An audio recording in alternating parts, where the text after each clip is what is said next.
PNP naglatag na po ng security plan para po sa 3 trilyon peso rally sa EDSA. Report mula kay RH52 Edniel Parosa. Edniel.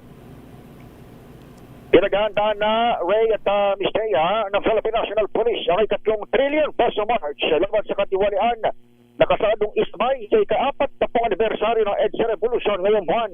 Sabi sa Kampo Kremlin ni PNP spokesman, Police Brigadier General Randolph Tonyo, kasado ang prayer at indignation rally sa Pebrero 22, araw ng linggo, at ang marcha sa mismong People Power Anniversary sa araw ng Pebrero 25. Pagpapakalat ng hindi bababa sa 11,000 pulis ang PNP upang magtayan ang seguridad at nabanggit sa event. Sabi ni Tonyo, inaasahan lalawakan ito ng nasa 50,000 individual.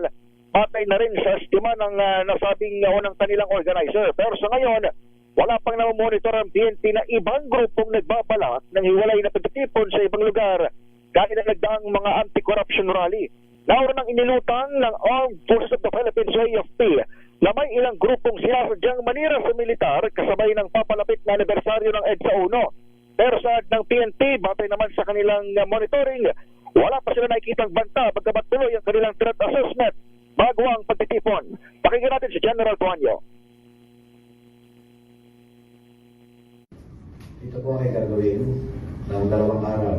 Ang unang araw po ay February 22, araw ng linggo, at February 25, araw po ng Wednesday. Ito po ay gagawin sa Shrine at People Power Monument.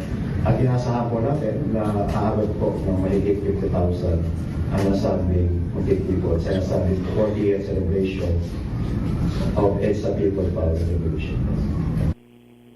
Ang tinig na PNP spokesperson, ako si Edniel Barroso, nag-uulat para sa DZRH. Una sa Pilipinas, una sa Pilipino.